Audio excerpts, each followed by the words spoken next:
जय हिंद फ्रेंड्स, स्वागत है आपका मेरे यूट्यूब चैनल जितेंद्र कैंस स्टडीज में। दोस्तों, पिछले वीडियो में हमने आपको पढ़ाया था दर्पण सूत्र के बारे में और बताया था चिन्ह परिपाटी, ठीक है। और हम इस वीडियो में हम आपको बताएंगे जो है दर्पण सूत्र का व्यंजक कैसे प्राप्त किया जाता है वो हम आपको बताएंगे, ठीक है। इसके अलावा जो है अवतल दर्पण उत्तल दर्पण में अंतर देखेंगे और ठीक आवर्धन जो है क्या होता है इसके बारे में भी हम जानेंगे और आवर्धन का फॉर्मूला क्या होता है हम ये भी जानेंगे। तो चलिए बिना समय बर्बाद किए हुए हम वीडियो को शुरू करते हैं। चलिए देखिए दोस्तों, हमने यहाँ पर आपको जो यहाँ पे डायग्राम बनाया है, चित्र बनाया हुआ है और यहाँ पे उसको जो है हमने यहाँ पे उसके बारे में लिखा भी है और इसको हम पूरा तरह से क्या करेंगे, प्रमाणित भी करेंगे, ठीक है। तो देखिए, तो समझिए यहाँ पर यह जो है यह क्या है, अवतल दर्पण है, ठीक है।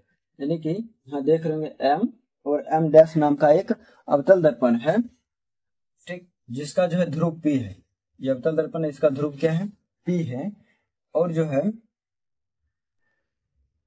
P है और यहाँ पर देखेंगे B और N जो है आपतित किरण है, यानी कि जो दर्पण पे प्रकाश किरण आती है या पड़ती है उसे हम आपतित किरण कहते हैं, जो कि क्या है P से प्रधान अक्ष के क्या है, समांतर है, ठीक है। ये ध्यान रखना है आपको। तो समांतर है, तो समांतर होने के कारण जो ये क्या हो रहे हैं, परावर्तन होने के बाद जो ये मुख्य फोकस से होकर गुजरता है, ठीक। अब यहाँ पर देखिए ये जो है बी और सी, ये वक्ता केंद्र है। सी क्या है, वक्ता केंद्र है और एफ क्या है, मुख्य फोकस है या फिर फोकस कह लीजिए, ठीक है। और यहाँ से देखिए ये जो है प्रकाश की किरण जो है यहाँ से क्या हो रहा है, गुजर है वक्ता केंद्र से होकर के, और वक्ता केंद्र से गुजरने के बाद जो है ये कहाँ पड़ती है, अवतल दर्पण पे पड़ती है। और अवतल दर्पण पे जैसे ही ये पड़ते हैं तो फिर क्या होता है, वापस रिटर्न हो जा रहे हैं। और ये सारे नियम हम आपको बताए हुए हैं कि जब प्रकाश की किरण जो होता है वक्ता केंद्र से होकर के दर्पण पे पड़ती है तो परावर्तन होने के बाद जो है उसी दिशा में क्या हो जाते हैं, रिटर्न हो जाते हैं, ठीक है। ये चीज ध्यान रखिएगा। उसके बाद जो है यहाँ पे ए बी क्या है, एक वस्तु रखी हुई है, ठीक है। हम उम्मीद करते हैं कि चीज समझ गए होंगे। उसके बाद देखिए यहाँ पर एन क्यू हमने क्या डाला है, एक लंब डाले हैं, हम रचना की है, समझ गए। अब जो है देखिए फोकस, यानी कि जो भी जितने भी दूरी होते हैं हम फोकस से मापते हैं, दर्पण के ध्रुव से मापते हैं। ये क्या हो गए, ये P जो है ये दर्पण का ध्रुव है। तो P और F के बीच की दूरी को क्या कहते हैं, फोकस दूरी कहते हैं, जिसको हम स्मॉल एफ से सूचित करते हैं, ठीक है। यहाँ पर लिखे हुए हैं यानी कि ध्रुव और फोकस के बीच की दूरी फोकस दूरी यानी कि स्मॉल एफ।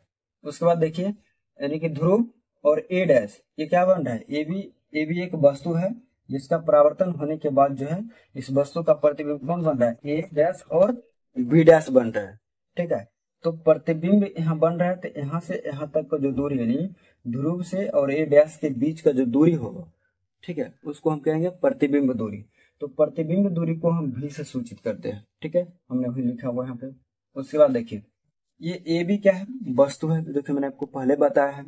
तो यहाँ से जो होंगे यानी कि ध्रुव और ए के बीच के दूरी को हम क्या कहते हैं, वस्तु दूरी कहते हैं, क्योंकि यहाँ पर ये क्या है, वस्तु रखी हुई है। ये वस्तु के जो रखा होता है उसकी जो दूरी होता है उसको हम क्या कहेंगे, वस्तु दूरी। और वस्तु दूरी को हम यू से सूचित करते हैं, ठीक है। तो चलिए हम देखते हैं इसमें लिखा क्या है उसको समझते हैं। कहता है माना कि एम डैश एक अवतल दर्पण है जिसका ध्रुव P, मुख्य फोकस F तथा वक्ता केंद्र C है। ए भी एक वस्तु है, ए भी क्या है, वस्तु है, जो दर्पण के प्रधान अक्ष पर वक्ता केंद्र और अनंत के बीच रखा गया है। मतलब देखिए ये क्या है, ध्रुव दर्पण का ध्रुव है, ये दर्पण का मुख्य फोकस यानी कि F है, और दर्पण का वक्ता केंद्र C है, और ये भी एक वस्तु है जो कि क्या है, ये वक्ता केंद्र हुए और इधर क्या हो जाएंगे, अनंत हो जाएंगे, ठीक है। तो वस्तु कहाँ रखा हुआ है, वक्ता केंद्र और अनंत के बीच रखा हुआ है, ठीक, वही यहाँ पे लिखा हुआ है, ठीक।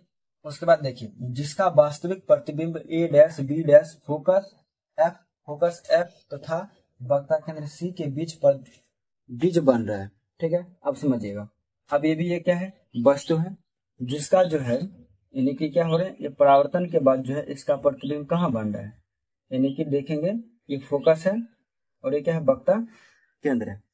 तो यानी कि ये किरण जो है यहाँ पर मिला और ये किरण यहाँ पर मिले, जहाँ पर दो किरण आपस में कटती है तो वहीं पर क्या बनते हैं, यानी कि प्रतिबिंब बनते हैं।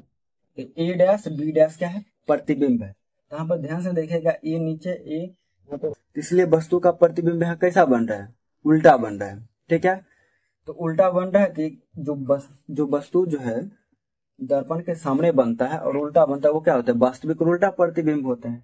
तो प्रतिबिंब कैसा बन रहा है, उल्टा, और वास्तविक बन रहा है कहाँ पर, फोकस और वक्रता केंद्र के बीच, वही यहाँ पे लिखा हुआ है। उसके बाद देखिए क्या कहते हैं, बिंदु एन से एन क्यू प्रधान अक्ष पर क्या डाला, लंब डाला। अब यहाँ देखेंगे, यहाँ पर एक बिंदु एन यानी कि क्यू है और यहाँ पर क्या है, एन एक ये रेखा का नाम है, बी एन जो आपतित किरण है। ठीक, तो एन से हमने क्या किया, बिंदु क्यू पर एक क्या खींच दिए, लंब खींच दिए, यानी कि 90 डिग्री। लंब जो होते हैं वो क्या होते हैं, 90 डिग्री पर होते हैं। ठीक है, हाँ। तो उसके बाद देखिए हमने क्या क्या मान रखा है यहाँ पे। उसके बाद देखिए, तब माना कि वस्तु दूरी पी है, तो वस्तु दूरी क्या है, मैं पहले आपको बताया था कि वस्तु, देखिए यहाँ पे दर्पण की सभी दूरियां, फिर से बोल रहा हूँ, दर्पण की सभी दूरियां जो होता है कहाँ से मापी जाती है, दर्पण के ध्रुव से मापा जाता है। यहाँ से देखिए, यहाँ वस्तु रखा हुआ ए है कि नहीं, ये भी एक वस्तु है और यहाँ ध्रुव है, तो पी ए क्या हो जाएंगे, वस्तु दूरी हो जाएगा।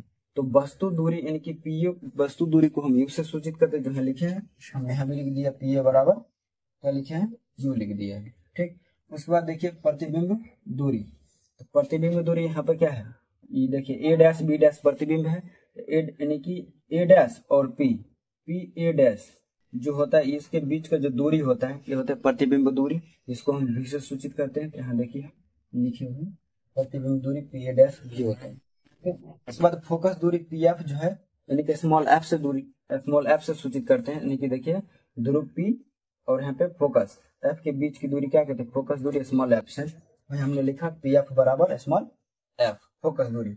उसके बाद देखिए वक्रता त्रिज्या, वक्रता त्रिज्या क्या होता है, ध्रुव और वक्रता केंद्र के बीच की दूरी को वक्रता त्रिज्या कहते हैं, और ये जो होता है ये फोकस दूरी के दुगुना होता है। ठीक है, ये क्या होता है, फोकस दूरी के दुगुना होता है। भले यहाँ पर देखने में थोड़ा छोटा लग रहा है, लेकिन यहाँ से यहाँ तक जो दूरी होता है वही यहाँ से यहाँ तक दूरी सेम होता है। ठीक है, और इसलिए हमने यहाँ से जो है वक्रता केंद्र और ध्रुव के बीच की दूरी को यानी कि 2f लिखे हैं, क्योंकि फोकस दूरी के दुगुना होता है वक्रता त्रिज्या। ठीक है, तो इसमें से कोई आपको कोई दिक्कत नहीं होगी। तो चलिए हम इसको आगे बढ़ाते हैं, चित्र के अनुसार अब चलेंगे।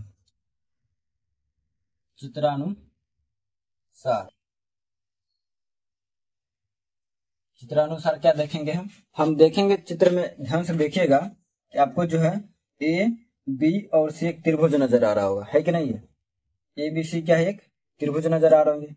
उसी का देखिएगा जस्ट इस दोनों को, यहाँ पे ए डैश बी डैश और सी, यहाँ से यहाँ तक ये देखिए, ये भी एक त्रिभुज नजर आ रहे हैं। ठीक है, तो हम देखेंगे त्रिभुज ए बी और सी में, और जो है त्रिभुज ए डैश बी डैश सी को हम देखेंगे। ठीक है, तो देखिए हम दोनों को समरूप करेंगे, और कैसे होता है वो हम आपको दिखाते हैं। देखिए देखते हैं, त्रिभुज ए बी सी और त्रिभुज ए डैश बी डैश सी, ए डैश बी डैश और सी, इस त्रिभुज में हम देखते हैं। अब पहले देखिएगा त्रिभुज ए बी सी में क्या लिखा हुआ है। देखिए त्रिभुज जो है ए सी और बी, यानी कि कोण देखते हैं ए सी बी, यानी कि इस कोण के बारे में चर्चा करें। ठीक है, तो कोण ए सी बी बराबर क्या हो जाएंगे, इसका कोण देखिएगा यहाँ पे, ये कोण जो होता है इस कोण के क्या होता है, बराबर होता है। क्यों होते हैं बराबर, शीर्षाभिमुख कोण से। आप जानते होंगे इस तरह से जब कभी भी कोण होता है, ये कोण इस कोण के बराबर होता है और ये कोण इस कोण के बराबर होते हैं, ये शीर्षाभिमुख कोण का नियम होगा। ठीक है, मैथमेटिक्स पढ़ेंगे सब, तो वही चीज देखिए कि ये कोण इसके कोण बराबर हो जाएंगे, तो कोण क्या हो जाएगा, कोण ए डैश सी और बी डैश के बराबर हो जाए। क्यों, कारण क्या है, शीर्षाभिमुख कोण से, शीर्षाभिमुख कोण होने के कारण ऐसा हो जाएगा। ठीक है, कारण भी देना पड़ता है। उसके बाद देखिए ये तो हो गए कोण, ये कोण आपस में बराबर हो गए। उसके बाद देखिएगा ये भी 90 डिग्री पर है, ये भी लगभग ये भी 90 डिग्री पर है, लंब है। तो देखिए हम इसके लिए क्या लिखेंगे, यानी कि कोण जो है हम लिखेंगे बी ए सी। इस त्रिभुज के लिए कौन त्रिभुज ए बी सी के लिए कोण जो है बी ए सी, कोण बी ए सी बराबर जो हो जाएगा, इस कोण का हम क्या नाम देंगे, इस कोण का नाम देंगे हम बी डैश ए डैश सी। कोण बी डैश ए डैश सी, किस कारण से, लंब होने के कारण। ठीक है, क्या है, लंब है। क्या समकोण लिख सकते हैं, जो लिखना लिख दीजिए, हम समकोण लिख देते हैं। समकोण मतलब 90 डिग्री, लंब समकोण होने के कारण, समकोण होने के कारण। ठीक, ये हो गया। उसके बाद देखिएगा कभी भी अगर त्रिभुज बारे में पढ़े होंगे आप, यदि दो त्रिभुज है, ठीक है, दो त्रिभुज हैं, यदि इसका जो है एक भुजा यानी कि एक कोण दो यानी कि दो कोण आपस में यदि बराबर है, तीसरा कोण जो है ऑटोमेटिक आपस में क्या हो जाएंगे, बराबर हो जाएगा। ये नियम है, क्योंकि त्रिभुज के तीनों कोणों का योग कितना होता है, अलग अलग त्रिभुज यानी कि 180 डिग्री होता है, चाहे बड़ा त्रिभुज हो या छोटा त्रिभुज हो, तीनों कोणों का योग कितना होगा, 180 डिग्री। यहाँ पर तो हमने दो कोण का मान तो पहले ही सिद्ध कर दिया, ये कोण इस कोण के बराबर है और ये कोण इसके कोण के बराबर है, तो जितना डिग्री ये होगा उतना ही डिग्री ये भी होगा। 180 पूरने के लिए इसमें भी 180, इसमें भी 180 पूरेगा। ठीक है, यानी कि जो है अब देख लीजिए हम यहाँ लिख सकते हैं कोण, ये कोण आपस में ऐसे ही बराबर हो जाएंगे ए बी सी, कोण ए बी सी बराबर जो हो जाएंगे, ये वाला कोण जो हो जाएगा इस कोण के ऑटोमेटिक क्या हो जाएंगे, बराबर हो जाएंगे। इसमें हम लिख सकते हैं ए डैश बी डैश सी, ए डैश बी डैश सी। जिस कोण को हमको लिखना होता है ना उसको बीच में रखते हैं। ठीक है, जैसे कि देखिए हमको इसमें सी कोण लिखना था शीर्ष कोण में, और इसमें सी को हमने दोनों में देखिए किसको बीच में रखा है, सी को रखें कि नहीं रखें, रखें।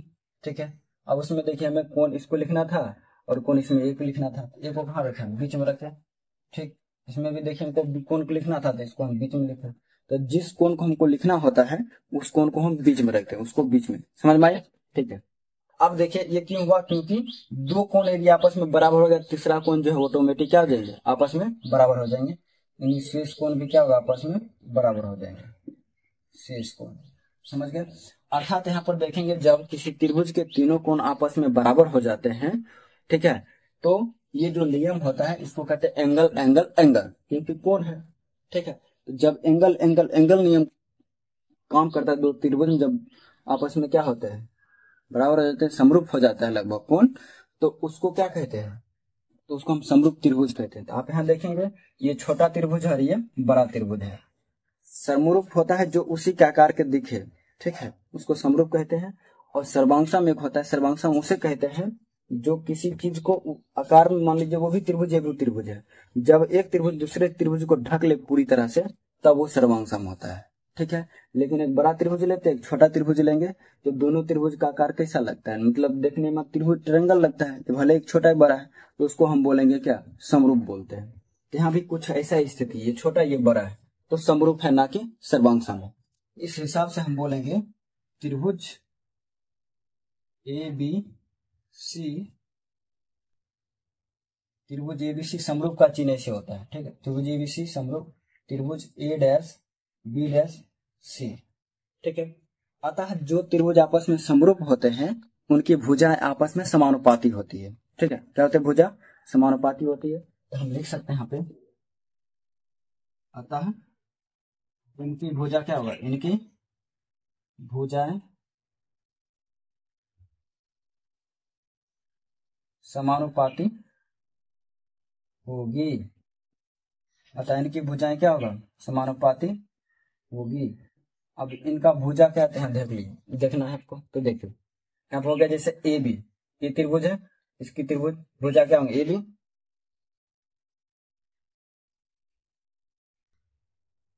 इनकी भुजा हम लिख सकते हैं, क्या लिखेंगे, ए बट्टा बी लिख सकते हैं, ये भुजा हो गए। अब बराबर हम क्या लिख सकते हैं, इसकी भुजा, सॉरी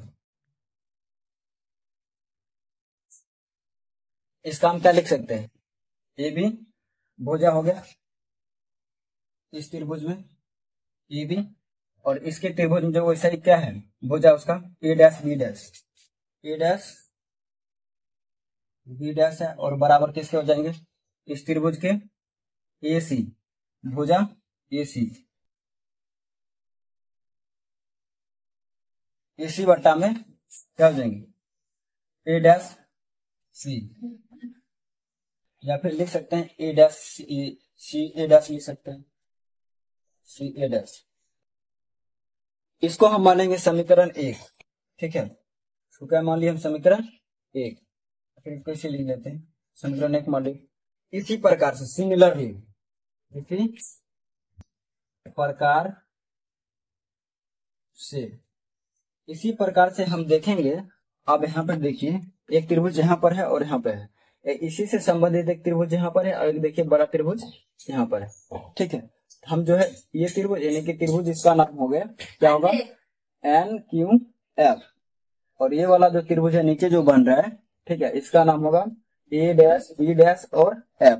तो ये त्रिभुज आपस में क्या होंगे सर्वांग सम होंगे, जिस प्रकार से ये हुआ सेम टू सेम वैसा ही है। इसमें भी देखिए लंब है, इसमें भी लंब है, इसमें भी शीर्षाभिमुख कोण है, इसमें भी शीर्षाभिमुख कोण है, तो दोनों एक जैसा है। इसीलिए हम इसमें जो है इस तरह से नहीं लिख करके सीधा हम उसमें भी लिख देंगे क्या त्रिभुज एन क्यू एफ समरूप किसके हो जाएंगे त्रिभुज ए डैश बी डैश एफ के समरूप हो जाएंगे। होगा कि नहीं होगा, इतना लिखने की जरूरत झंझट नहीं करना है, तो ही लिख देंगे हम यहाँ पे। क्या लिखेंगे त्रिभुज एन क्यू एफ समरूप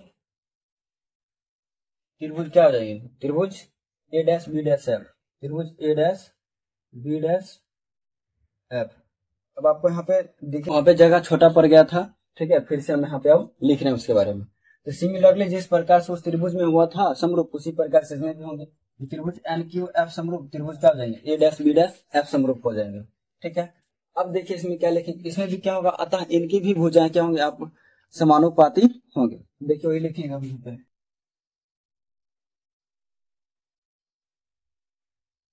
समानुपाती होगा, तो देखो अतः इनकी भी भुजाएं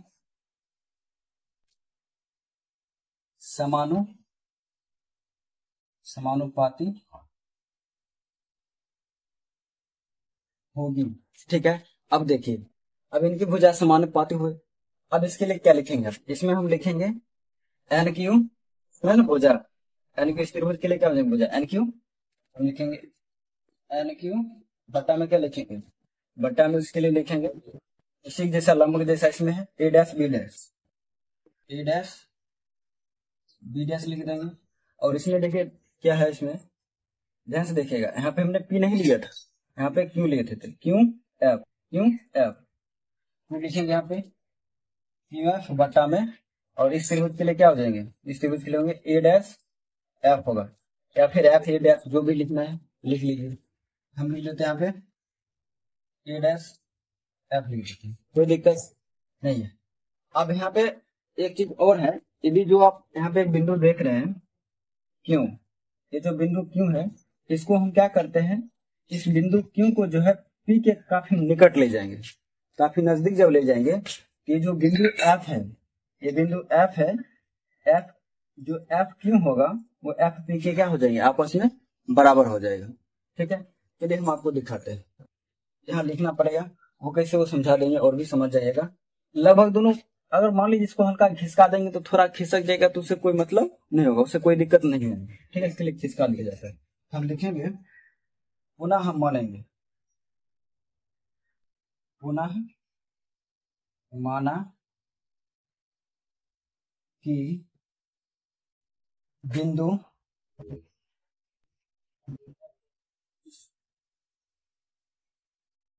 बिंदु क्यों बिंदु पी के बहुत निकट है, बहुत निकट है। ठीक है, अब ध्यान दीजिए यहाँ पर, जैसे कि क्या है, हमने यहाँ पे पुनः माना कि बिंदु Q जो है बिंदु P के क्या है, बहुत निकट है, तो इसके कारण जो हो जाएंगे, क्या हो जाएंगे, बिंदु यानी कि PF जो हो जाएगा QF के क्या हो जाएंगे, बराबर हो जाएंगे। PF QF के बराबर होगा। ठीक है, उसके बाद देखिए, अब भले ही यहाँ पे ये हो गए, लेकिन ध्यान दीजिएगा, ये क्या है, आपतित किरण जो है समांतर है। समांतर का क्या मतलब होता है, प्रधानांतर जो है कहीं पर भी इसकी दूरी को मापेंगे, इसकी दूरी सभी जगह क्या होंगे, समान होगा, बराबर होगा। यहाँ मापेंगे तो भी उतना ही दूरी होगा, और यहाँ मापेंगे तो भी उतना ही दूरी होगा। यानी कहने का मतलब जो है, AB का जितना ऊंचाई होगा उतना ही Q और N का ऊंचाई होगा। ठीक है, हम लिख सकते हैं AB बराबर NQ, AB बराबर NQ लिख सकते हैं, जो हमने लिखा NQ बराबर AB, दोनों ही बात है। अब हम क्या करेंगे, इस समीकरण दो में जो है इस दोनों का हम मान रखेंगे। ठीक है, तो देखिए हम लिखते हैं अब समीकरण 2 में, ठीक है, QF और NQ का मान रखने पर, इसका मान हम इसमें रखेंगे। ठीक है, तो दिखाते हैं हम आपको। अब NQ यहाँ देख रहे हैं, NQ लिखा हुआ है, NQ की जगह पर हम क्या लिख सकते हैं, AB लिख सकते हैं, क्योंकि आपस में बराबर होते हैं। हम लिख देते हैं AB बट्टा A डैश B डैश बराबर। उसके बाद देखिए QF लिखा हुआ है, QF का स्थान पर हम क्या लिख सकते हैं, PF लिखेंगे, जिस प्रकार से हम लिखे थे PF लिखेंगे, तो यहाँ लिख देंगे PF बट्टा में नीचे जो लिखा हुआ A डैश F वो लिख देंगे। ठीक है, इसमें कोई दिक्कत नहीं। अब इसको हम मान लेते हैं समीकरण 3। ठीक है, अब हम तुलना करेंगे समीकरण जो है 1 जो पहले लिखा हुआ था। ठीक है, अब यहाँ पे तो जगह नहीं है, इसके कारण यहाँ पे नहीं लिखा हुआ है। समीकरण 1 और समीकरण 3, इस दोनों को हम तुलना करेंगे। ठीक है, तो चलिए देखते हैं। देखिएगा यहाँ पर हमने जो है यहाँ पे पहले ही आपको जो है समीकरण 1 और 3 ये सब बता चुके हैं। ठीक है, लेकिन इतना छोटा बोर्ड है तो यहाँ पे एक साथ नहीं रख पाए, जिसके कारण जो है हम समझाने के लिए, यहाँ पे दिखाने के लिए जो है समीकरण 1 और समीकरण 3 लिखे हैं। ठीक, आपको इस दोनों को नहीं लिखना है, क्योंकि हम इसके बारे में आपको पहले बता चुके हैं, तो दो बार इसको नहीं लिखना है। बस क्या है, हमें दिखाने के लिए यहाँ पे लिखे। अब हम क्या करेंगे, समीकरण 1 और समीकरण 3 को तुलना करेंगे। तुलना करने का मतलब क्या होता है, जो आपस में मिल गए उसको हटा देना है, जो नहीं मिलता है उसको क्या करेंगे, हम उसको लिख देंगे। तो ध्यान दीजिए, इस समीकरण में क्या आपको देख रहा है कोई समान, तो देखिएगा इसमें क्या है, AB बट्टा A डैश B डैश है। ठीक, और इसमें भी देखिए AB बटा A डैश B डैश है, तो ये दोनों आपस में क्या हो रहे हैं, मिल रहे हैं। इस दोनों को हम हटा देंगे। ठीक, और इसमें जो लिखा हो वही लिख देंगे। लिखेंगे इसमें AC बट्टा A डैश B बराबर PF बट्टा A डैश F लिख देंगे। ठीक है, अब इसको हम ऐसे लिख दिए। अब इसको जो है हम क्या, इसको और भी तरीका से लिख सकते हैं। इसको यहाँ पर लिखा हुआ AC, क्या यहाँ पे AC है, तो AC को कैसे लिखा जा सकता है वो हम आपको दिखा दें। दर्पण की सभी जो दूरी होते हैं कहाँ से मापते हैं, दर्पण के ध्रुव से मापते हैं, मापते नहीं मापते। तो इसके लिए हम जो है यहाँ से यहाँ तक जो दूरी है आपको पता है, यानी कि PC, इसको हम ऐसे लिख सकते हैं AC, यानी कि AC बराबर टोटल क्या, PA घटा PC लिख सकते हैं। यानी कि टोटल में से PA में से अगर इसको घटा देंगे, छोटा दूरी निकल जाएगा, निकलेगा नहीं निकलेगा, निकल जाएगा। तो हम लिख सकते हैं, वही हम AC के स्थान पर PA घटा PC लिखेंगे, PA घटा PC लिख देंगे। अब बचा A डैश C के लिए कैसे लिखेंगे, तो A डैश C है, मतलब इतना दूरी हमको निकालना है। तो इसको निकालने के लिए क्या करेंगे, तो टोटल में से टोटल क्या करें, P और C है, तो A डैश C निकालने के लिए हम PC घटा PA डैश लिखेंगे, PA डैश, तो निकल जाएगा, समझ गए। तो हम यहाँ लिखेंगे इस A डैश की जगह क्या लिखेंगे, PC घटा PA डैश, बराबर लिख देंगे PF। अब देखिए हम PF यहाँ पर क्या लिखे हुए, फोकस दो, सॉरी पी एफ का पी एफ ही रह जाएगा, इसमें कुछ करेंगे नहीं, पी एफ का पी एफ ही रह जाएगा। तो उसके बाद ध्यान दीजिएगा ए डैश एफ है, ए डैश एफ हमको ये दूरी निकालना है, ए डैश एफ। ए डैश एफ जब हम निकालेंगे इसके लिए क्या करेंगे कि टोटल में से यानी कि पी ए डैश घटा क्या करेंगे, पी एफ करेंगे। पी एफ जब करेंगे तो इतना दूरी निकल जाएगा, ठीक है। हम इसको यहाँ रखेंगे, ये ए डैश एफ का स्थान पे जो है ये टोटल लिखेंगे, क्या लिखेंगे, पी ए डैश घटा पी एफ लिखेंगे। तो इससे हमको कोई मतलब नहीं है। चिन्ह परिपाटी के बारे में हमने जस्ट इस वीडियो के पीछे जो है पिछले वाले वीडियो में बताया होगा कि चिन्ह परिपाटी क्या होता है। अब चिन्ह परिपाटी में जो हम जो है देखते हैं कि दर्पण में जो है अवतल दर्पण में बाएं तरफ जो भी चिन्ह होते हैं प्रधान अक्ष पर, वो सभी चीज क्या होते हैं, नकारात्मक होते हैं, नेगेटिव होता है। चाहे वो फोकस दूरी हो, वक्ता त्रिज्या हो, ठीक है, वस्तु दूरी हो या प्रतिबिंब दूरी हो, कुछ भी यदि प्रधान अक्ष से अगर हम दूरी मापेंगे अवतल दर्पण में, उन सबों को नकारात्मक में लिया जाता है। वही चिन्ह परिपाटी थी, तो उसको जाकर के देख लीजिएगा, नहीं देखे हैं तो चलिए हम इसको लिखते हैं इसमें। अब हम इसमें इसको हम मानेंगे समीकरण 4, ठीक है। और समीकरण 4 में जो हम चिन्ह परिपाटी का इस्तेमाल करेंगे, हम यहाँ लिखेंगे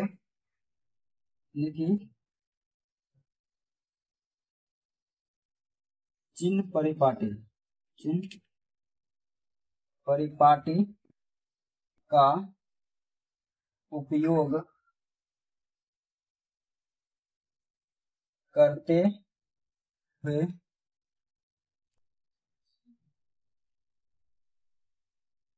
सभी पदों का मान रखते हुए। अब हम समीकरण 4 में जो है उचित चिन्ह परिपाटी का इस्तेमाल करेंगे। अब उचित चिन्ह परिपाटी क्या होता है, ध्यान दीजिए। अब यहाँ देखिए क्या है, ये लिखा हुआ है, ये है लिखा हुआ, यहाँ देखिएगा पी ए डैश, इन सारे चीजों के बारे में हम आपको शुरू में ही लिखाया था, ठीक है। जब हम अवतल दर्पण के बारे में, डायग्राम के बारे में सब चीज बताए थे, तो उसके जस्ट नीचे लिखाए थे, ठीक है। क्या लिखा है तो उसमें पी ए डैश जो होता है वो क्या होता है, वो प्रतिबिंब दूरी होता है, क्योंकि ए डैश बी डैश एक प्रतिबिंब है और ये भी एक वस्तु है। तो प्रतिबिंब दूरी को देखिए हम भी से सूचित किए हैं, यानी कि पी ए डैश, पी यहाँ पर लिखा हुआ नहीं है, सॉरी यहाँ पर पी है, पहले पी ए है, सॉरी पहले पी है, ये है वस्तु दूरी। यहाँ से यहाँ तक की दूरी वस्तु रखा तो वस्तु दूरी, तो वस्तु दूरी को हम किससे सूचित करते हैं, यू से। यहाँ देखिए लिखा हुआ है वस्तु दूरी है, प्रधान अक्ष पर जो भी चीज माइनस लगता है तो माइनस लगा दिए।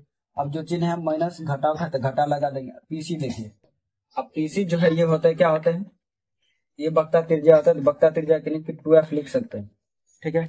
और यहाँ होने के कारण माइनस लगेगा इसमें भी, तो -2f लिख देंगे, ठीक, बट्टा है उसे लिख देंगे।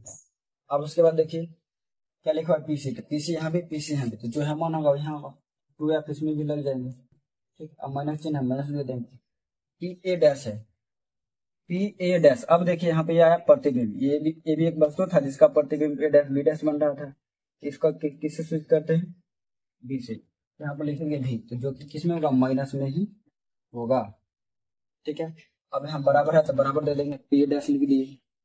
अब उसके बाद देखिए पी एफ है, तो पी एफ क्या है, फोकस दूरी एफ, एफ लिख देंगे यहाँ पे, एफ लिख दिए। उसके बाद देखिए क्या लिखा, पी ए डैश, तो पी ए डैश ऑलरेडी यहाँ पर लिखे हुए तो हम यही लिख देते हैं, माइनस भी, ठीक है, माइनस चिन्ह माइनस। अब पी एफ क्या होता है, ऊपर में लिखा हुआ, ये एफ यहाँ पे लिख देते हैं, कोई दिक्कत नहीं है। अब देखिए इसको हम और आगे बढ़ाकर क्या लिख सकते हैं, ध्यान देंगे, जगह नहीं लिखे तो इसलिए यहाँ लिखेंगे, ठीक है। इसको जो है और इसमें थोड़ा सुधार कर सकते हैं, क्या करेंगे, देखिए यहाँ माइनस है तो माइनस यू लिख देंगे, कोई दिक्कत नहीं। यहाँ माइनस है, माइनस है, बीच में नहीं कुछ, तो क्या गुना है, तो माइनस गुना माइनस बराबर क्या हो जाएंगे, प्लस हो जाएंगे, ये होगा 2f, बट्टा हो जाएगा। अब माइनस 2f है, इसको ऐसे लिख लीजिए, इसमें कुछ करना नहीं है। फिर यहाँ भी देखिएगा माइनस है, यहाँ भी माइनस, तो माइनस बना होकर क्या हो जाएगा, प्लस, प्लस भी हो जाएगा, बराबर दे दीजिए। फिर देखिए यहाँ पर एफ है, तो एफ में तो कुछ करना है ही नहीं, लेकिन यहाँ माइनस लगेगा, ठीक है, माइनस लग जाएगा। उसके बाद देखिए माइनस भी, तो माइनस भी लिखे देंगे, इसमें कुछ करना नहीं है। और यहाँ पे माइनस एफ तो ऑलरेडी हम माइनस एफ ही होगा। अरे फोकस दूरी यहाँ भी माइनस एफ लगना चाहिए, मिस्टेक हो गया, यहाँ भी माइनस एफ होगा। ठीक, तो माइनस माइनस ये जो है ये दोनों माइनस माइनस सब क्या आ जाएंगे, प्लस हो जाएगा। यहाँ भी नहीं है, बस ये समझाने के लिए।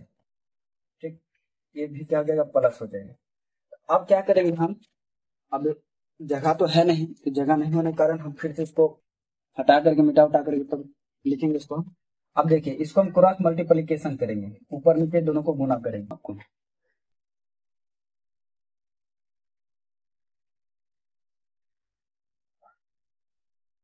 तो चलिए देखिए हम यहाँ पे क्रॉस मल्टीप्लिकेशन करते हैं। तो दोनों क्रॉस मल्टीप्लिकेशन करेंगे। देखिए इसको हम लिख सकते हैं माइनस यू प्लस 2f, जो लिखा वही लिख दीजिए, इसमें कुछ करना नहीं है। फिर इसके बाद क्या होगा, ये उधर जाएगा गुना होगा। ठीक है, इसमें लिखेंगे माइनस भी अब प्लस एफ हो गया। अब ये बराबर बराबर ही रहेंगे, ये एफ माइनस एफ है, ये है पहले से। ठीक, और ये जो है लिखा हुआ इसको इधर लिख देंगे, उधर चल जाएगी, ये बायां आ गया, ये दायां चला जाएगा। तो माइनस 2f प्लस भी, ये जो लिखा हुआ लिख दिए। अब हम क्या करेंगे, इसको गुना करेंगे। तो गुना करना आता ही होगा, तो चलिए पहले इसमें कैसे गुना करते हैं देखिए। पहले ये जो है u है, एक को हम जो है v के साथ भी गुना करेंगे। तो जब गुना करेंगे u को v के साथ, तो माइनस गुना माइनस क्या हो जाएगा, बीच में गुना है, इसमें भी बीच में गुना है, तो माइनस गुना माइनस क्या हो जाएगा, प्लस में u भी, तो क्या हो जाएगा, u भी हो जाएगा। यहाँ पर हम इसका चिन्ह लगा देते हैं। ठीक है, घड़ी लगा दीजिए। अब देखिए क्या होगा, माइनस ये होगा, और उसके बाद देखिएगा माइनस यू के साथ जब हम एफ के साथ गुना करेंगे, फिर इसको इसके साथ क्या लिखेंगे, माइनस यू एफ लिखेंगे। ठीक है, अब इसका काम खत्म। अब इसको जो है इसके साथ गुना करेंगे, 2f माइनस भी के साथ जब गुना होगा क्या होगा, माइनस 2f भी हो जाएंगे। फिर इसको जो है इस दूसरे पद के साथ गुना करेंगे, 2f क्या हो जाएंगे, प्लस गुना प्लस 2f स्क्वायर हो जाएगी। क्या होगा, 2f स्क्वायर हो जाएगा। अब आगे देखिए, अब इसका काम खत्म चारों टर्म का। इसके बाद आ जाएगी तो माइनस एफ है और माइनस 2f है, तो माइनस माइनस गुना होकर क्या हो जाएंगे, प्लस हो जाएगा, और एफ एफ यानी कि 2f स्क्वायर हो जाएगा। ठीक है, अब फिर क्या होगा, माइनस माइनस गुना प्लस क्या हो जाएगा, माइनस होगा, एफ भी, अब भी हम हो गए, इसमें कोई दिक्कत नहीं होगा। अब लेकिन ध्यान दीजिएगा, दोनों बराबर चिन्ह देखेंगे, ये 2f स्क्वायर, ये भी 2f स्क्वायर, दोनों प्लस प्लस तक कट जाएंगे। ठीक है, दोनों बराबर कट जाएगा। और उसके बाद क्या है, अब जो भी है लिखा हुआ उसके बाद देखिए ये क्या है, यहाँ माइनस एफ भी, यहाँ पर है माइनस 2f भी। ये जब इस तरफ आएंगे तो प्लस हो जाएगा, वो होगा कि नहीं होगा, होंगे। तो देखिए हम लिख सकते हैं u भी माइनस यू एफ घटा 2f भी माइनस एफ भी, सॉरी माइनस इधर आया तो प्लस हो जाएंगे, बराबर में जीरो, इधर कुछ नहीं बचा, तब जीरो ही बचा, सबको उठा के इधर लिया जीरो। अब देखेंगे ये क्या हो जाएगा, ये माइनस है, ये माइनस और ये प्लस है, तो माइनस प्लस होकर क्या हो जाएगा, माइनस 2f ज्यादा है, मतलब कर्जा में, तो वो चिन्ह क्या हो जाएगा, यू भी जमा घटा यूएफ हो जाएंगे, और माइनस प्लस क्या हो जाएंगे, हो जाएगा माइनस एफ भी होगा घट करके, ठीक, बराबर में जीरो। अब हम क्या करेंगे, दोनों तरफ जो है एफ यू भी से भाग देंगे, जो भी पद है, ये जो पद है, तो दोनों तरफ हम क्या करेंगे, लिखेंगे हम दोनों तरफ एफ यू भी से भाग देने पर, इसे जब हम भाग देंगे तो देखिए कैसे लिखेंगे हम, यू भी जैसे उसको लिख देंगे, यू एफ उसको लिख दीजिए, एफ भी लिख दीजिए, बराबर में जीरो। इसमें सब में क्या करना है, एफ यू भी से भाग देना। हम लिखेंगे यहाँ पे एफ यू भी, एफ यू भी, एफ यू भी। अब जो सेम सेम मिल रहा है ऊपर नीचे वो कट जाएंगे, इसको काटिए, इसको क्या करना है, काटेंगे। तो देखिए यू यू कट जाएंगे, भी कट गए। ठीक है, इसमें भी देखिए यू यू कट जाएंगे, एफ एफ कट जाएगा। उसके बाद देखिए इसमें एफ एफ कट जाएंगे, भी कट जाएंगे। तो बच्चा का जो बच्चा उसको लिखना है, तो देखिए जो बचा उसको हम लिखेंगे। क्या बचा इसमें? इसमें कुछ नहीं है तो ऊपर में एक होगा, ठीक है। नीचे में क्या बचा? एफ, तो लिख देंगे। माइनस चिन्ह है, माइनस लगा देंगे। उसके बाद देखिए यहाँ पे कुछ भी नहीं बचा, भी है, एक बट्टा भी लिखेंगे, माइनस है तो माइनस लगा देंगे। उसके बाद ऊपर में कुछ नहीं तो नीचे में क्या बचा? यू, तो बराबर में 0 हो गया, ठीक है। अब क्या करते हैं हम, इसको हम इसको हम क्या करेंगे, यहीं रहने देंगे और इस दोनों को उस तरफ ले जाएंगे, ये दोनों को ऊपर उधर ले जाएंगे। तो जब ले जाएंगे इसको कैसे लिखेंगे? 1/f बराबर एक, जो माइनस है उस तरफ जब जाएगा बराबर कुछ पार तो प्लस हो जाएंगे, 1/v। ये भी माइनस है, बराबर कुछ पार जाएगा, क्या हो जाएगा? प्लस हो जाएगा, 1/u। अब देखिए यही क्या हो गया? दर्पण सूत्र हो गया। यहाँ पे ये नहीं लगाना, ये होगा दर्पण सूत्र। यही हमें प्रूव करना था। PROVED, इसको क्या कहते हैं? हम दर्पण सूत्र कहते हैं।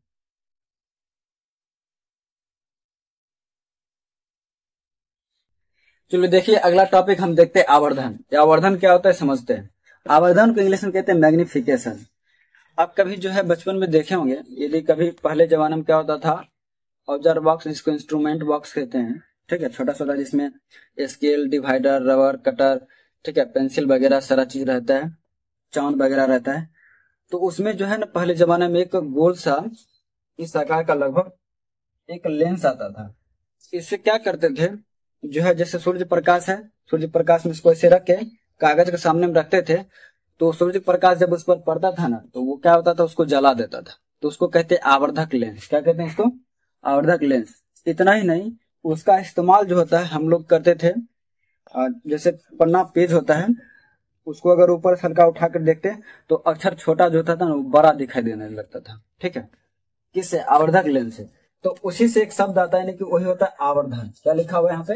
आवर्धन। हम समझते हैं, देखिए क्या लिखा हुआ है, यानी कि प्रतिबिंब की ऊंचाई और वस्तु के ऊंचाई के अनुपात को हम क्या कहते हैं? आवर्धन कहते हैं। आवर्धन बराबर जो होते हैं वो होते हैं आपका प्रतिबिंब की ऊंचाई बटे वस्तु की ऊंचाई, ठीक है। और जो है प्रतिबिंब की ऊंचाई को हम जो है H1 कहते हैं और वस्तु की ऊंचाई को H2 कहते हैं, ठीक है। और आवर्धन को हम सूचित करते हैं, अर्थात हम ऐसे भी लिख सकते हैं कि आवर्धन यानी कि m बराबर H2/H1 लिख सकते हैं। एक बात ध्यान रखिएगा कि आवर्धन का कोई मात्रक नहीं होते हैं। क्यों नहीं मात्रक होते? क्योंकि जो है दोनों ऊंचाई होते हैं। तो बट्टा में जब दोनों ऊंचाई होगा तो दोनों का मात्रक क्या होगा? मीटर लगभग होंगे या सेंटीमीटर, जो भी डिस्टेंस लीजिएगा मीटर ही होगा। तो मीटर मीटर कट जाएगा तो कोई मात्रक बनेगा? कोई मात्रक नहीं, इसलिए आवर्धन का कोई मात्रक नहीं होता है। तो ध्यान दीजिए, यहाँ पे समझते हैं। यहाँ पे लिखा हुआ है आवर्धन यानी मैग्निफिकेशन, प्रतिबिंब की ऊंचाई वस्तु यानी वस्तु को क्या कहते हैं? बिंब भी कहते हैं। बिंब की ऊंचाई के अनुपात को क्या कहते हैं? आवर्धन कहते हैं। इसे प्रायः स्मॉल m से सूचित किया जाता है, ठीक है। आवर्धन का जो सूत्र देखेंगे वो होता है m बराबर क्या होता है? प्रतिबिंब की ऊंचाई बटे वस्तु यानी बिंब की ऊंचाई। अब इसको हम ऐसे भी लिख सकते हैं, या स्मॉल m बराबर H2/H1, जहां पर जो है कह सकते हैं जहां H2 जो है वो क्या है? प्रतिबिंब की ऊंचाई, प्रतिबिंब की ऊंचाई, ठीक। और H1 क्या होते हैं? वस्तु की ऊंचाई, वस्तु यानी बिंब, बोल सकते उसको ये भी कहते हैं बिंब की ऊंचाई। चलिए हम थोड़ा सा आपको चित्र बना के समझाते हैं। बिंब की ऊंचाई,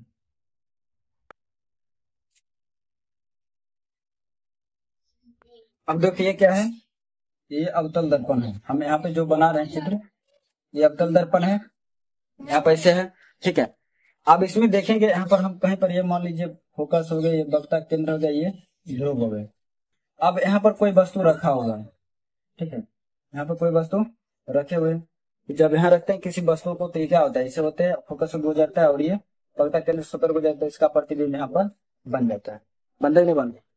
ये जो प्रतिबिंब है ये क्या है? प्रतिबिंब की ऊंचाई है, और ये क्या है? वस्तु की ऊंचाई। समझे? वस्तु की जो ऊंचाई है तो यहाँ पे ये सिद्ध करता है, प्रतिबिंब की जो आवर्धन ये दर्शाता है कि यदि मान लो किसी का आवर्धन 1 होता है, +1 होता है, तो वस्तु के बराबर क्या कारक होगा? कौन? प्रतिबिंब की ऊंचाई, वस्तु की ऊंचाई, ठीक है। यदि आवर्धन मान लीजिए कि -1 होगा तो इसका मतलब जो है वस्तु की प्रतिबिंब की जो ऊंचाई है वस्तु की ऊंचाई से कम है। समझ गए? और वही क्या होगा, यदि मान लीजिए प्रतिबिंब बड़ा है तो क्या होगा, तो उसका आवर्धन +2 हो जाएंगे, +3 हो जाएगा, जितना गुना ज्यादा हो जाए उसके तुलना में, समझ गए। ये होता है आवर्धन। आवर्धन यही बताता है कि वस्तु की तुलना में प्रतिबिंब की ऊंचाई क्या है, बड़ा है या छोटा है। ठीक है,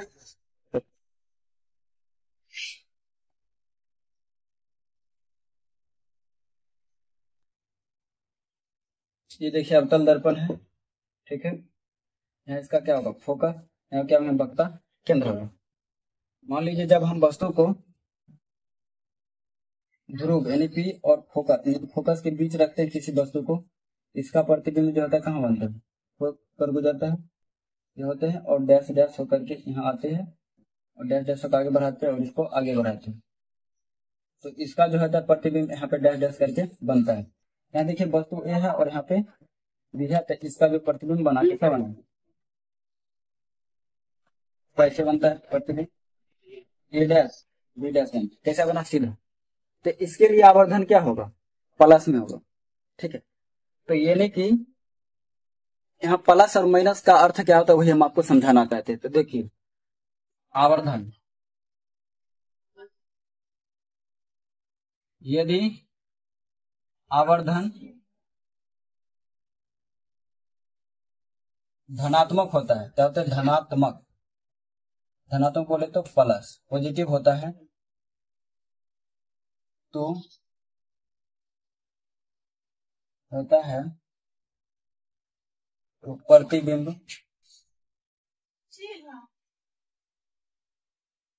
आभासी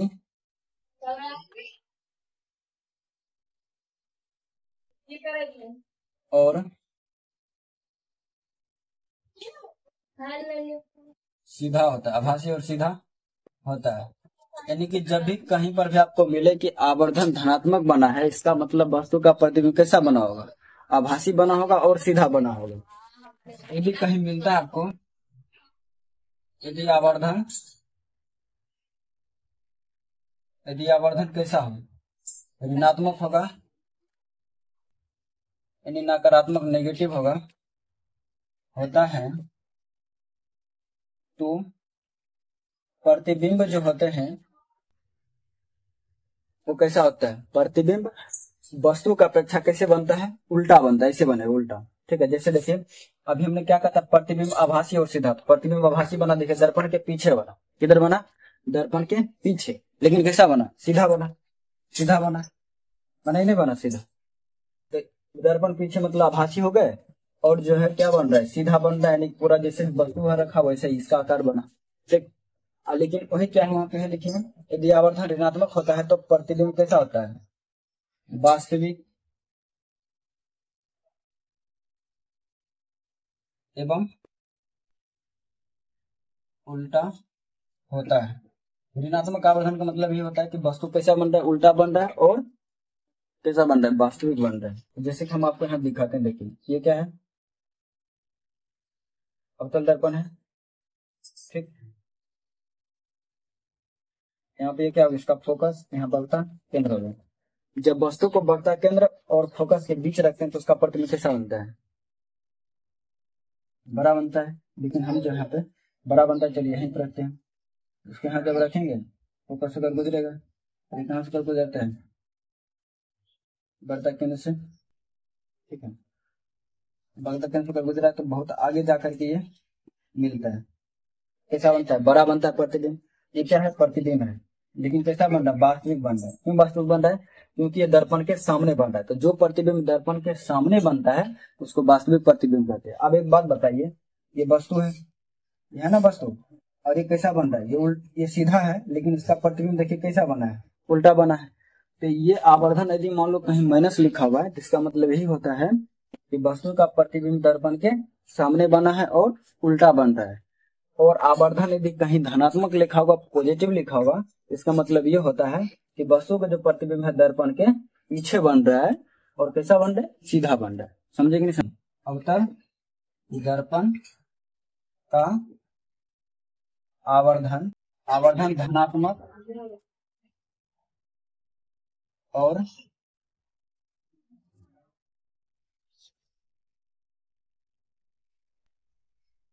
धनात्मक और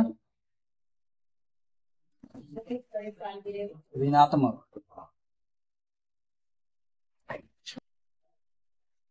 दोनों बनता है, दोनों बनता है। ठीक है, क्यों? अभी हमने आपको दिखाया, देखिए ये दोनों अवतल ही दर्पण है ना।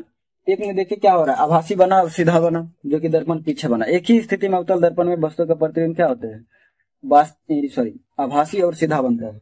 बाकी सारे स्थिति में क्या होते हैं, वस्तु का प्रतिबिंब वास्तविक और उल्टा ही बनता है, जो पीछे आपको हम बहुत बढ़िया से बता चुके हैं, ठीक है, पिछले वीडियो में। तो उसके बाद देखिए यहाँ उल्टा बन रहा है, तो ये दोनों स्थिति में क्या हो रहा है, इसमें प्लस बन रहा है आवर्धन, इसमें आवर्धन क्या हो रहा है, आवर्धन प्लस हो रहे हैं, और इसमें आवर्धन क्या हो रहा है, माइनस हो रहा है, क्योंकि उल्टा बन रहा है, माइनस हो रहा है। ठीक, ये चीज है। अब देखिए यहाँ पे क्या है, अब लिखते हैं उत्तल दर्पण के बारे में। उत्तल दर्पण का आवर्धन जो होता है, उत्तल दर्पण का आवर्धन, उत्तल दर्पण का आवर्धन क्या होते हैं, हर हमेशा कैसा होगा, धनात्मक होता है। आवर्धन हमेशा धनात्मक होता है, उसका मतलब पॉजिटिव होता है हर हमेशा उत्तल दर्पण। क्यों? क्योंकि उत्तल दर्पण देखिए कुछ इस प्रकार से दिखता है, उत्तल दर्पण ये हो गया उत्तल दर्पण, ठीक है। और यहाँ क्या होता है, इसका फोकस होता है और यहाँ पे वक्ता केंद्र होता है। यहाँ पर कहीं भी यदि वस्तु को हम रखेंगे, ठीक है, इसका जो होता है जब भी बनेगा तो कहाँ से कर गुजरेगा, डैश डैश होकर गुजरेंगे। यहाँ भी फोकस होता है, यहाँ भी क्या होता है, वक्ता केंद्र होता है।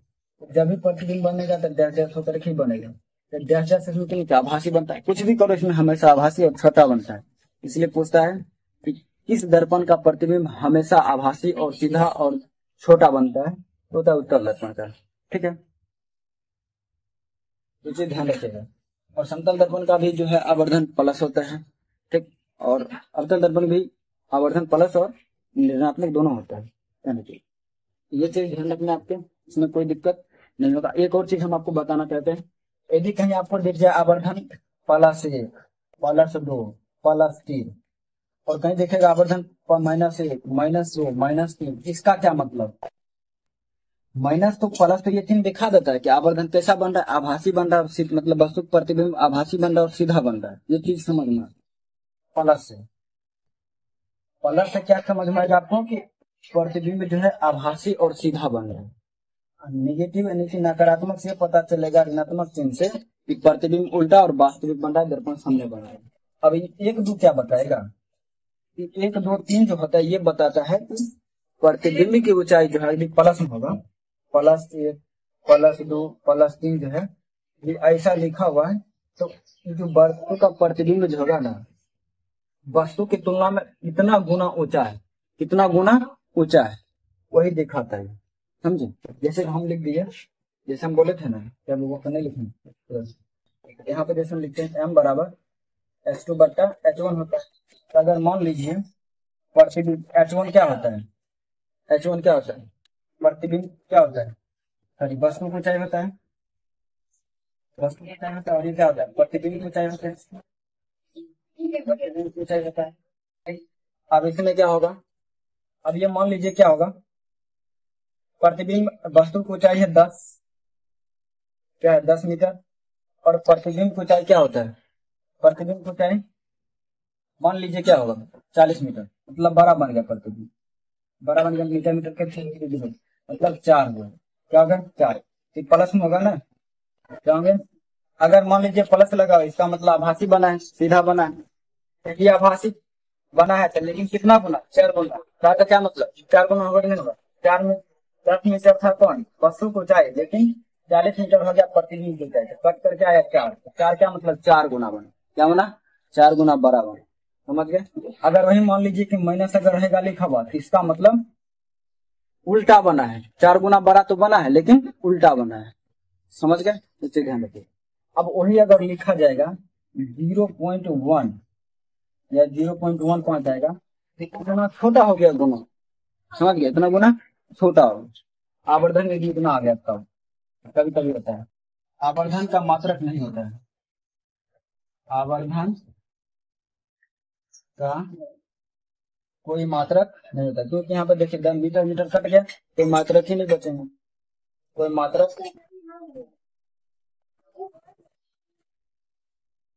नहीं होता है।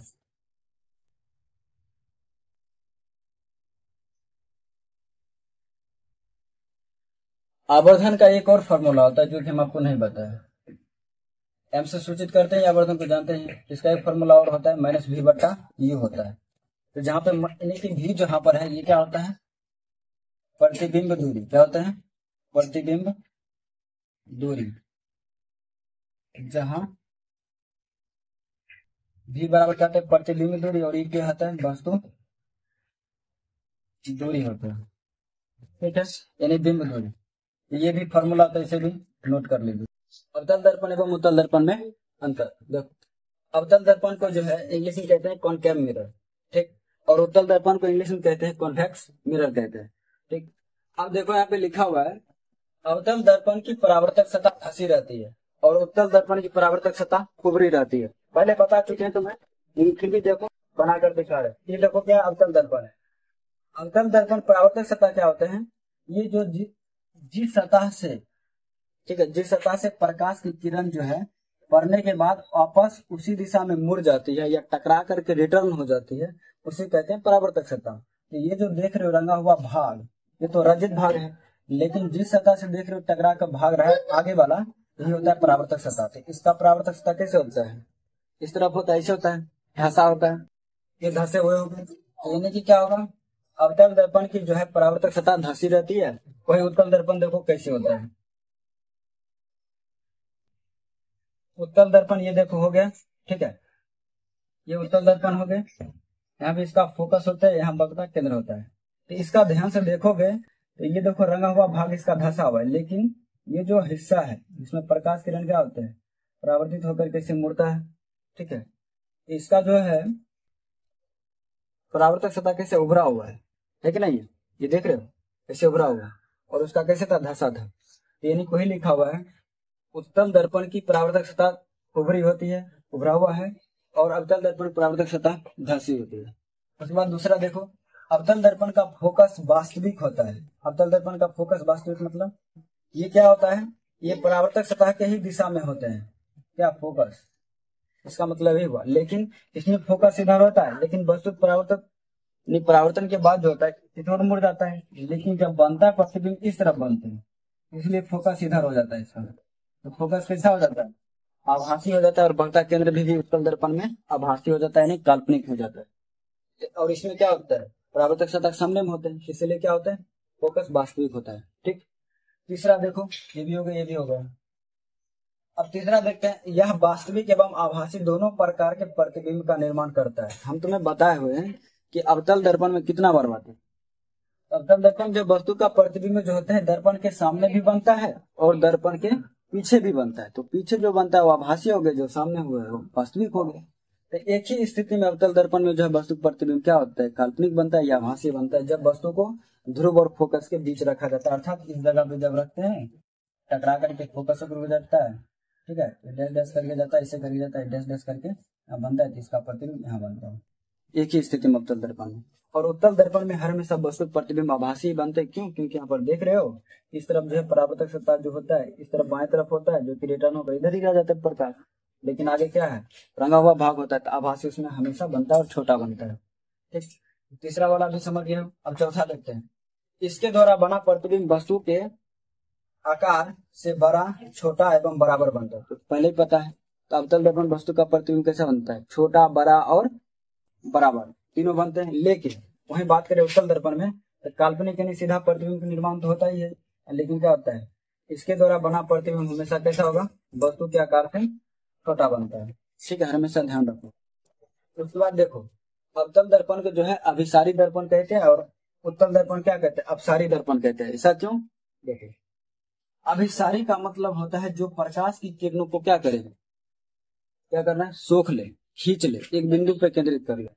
अपसारी का मतलब होता है जो प्रकाश की किरण को क्या करे, फैला दे, प्रकाश की किरण को फैला दे, किरण को ये फैलाने का काम करता है, और ये क्या करता है, फैले हुए प्रकाश को बटोरने का काम करता है, अर्थात एक स्थान पे फोकस करने का काम करता है। ये सारे का मतलब प्रकाश की किरण को एक बिंदु पर लाने का काम करता है, एक बिंदु पर। इसलिए जो है अवतल दर्पण का हम पहले उपयोग में बताए थे कि अवतल दर्पण का उपयोग किसमें किया जाता है, सोलर कुकर में किया जाता है, ताकि प्रकाश खींच करके एक बिंदु पे लाता है, जिसके कारण खाना जल्दी पक जाता है। ठीक? तो आज के लिए बस इतना ही। और प्रकाश का परावर्तन चैप्टर ये पूरी तरह से सब्जेक्ट शुरू करेंगे, वो होगा मैथ का। तो अगर ये वीडियो आपको पसंद आया तो इसको लाइक करिए, शेयर करिए, और मेरे चैनल को सब्सक्राइब कर लीजिए, ताकि ऐसा ही वीडियो सबसे पहले आप तक पहुंच सके। तो यह वीडियो आपको कैसा लगा इसके बारे में भी कमेंट करना है, और अगला जो है वीडियो आप किस टॉपिक के ऊपर चाहते हैं इसके बारे में भी कमेंट करिएगा। तो आपका फीडबैक मेरे लिए अहम भूमिका रहेगा, इसमें तो कोई रुपया पैसा नहीं लगता है, कमेंट जरूर करिएगा। चलिए मिलते हैं अगले वीडियो में।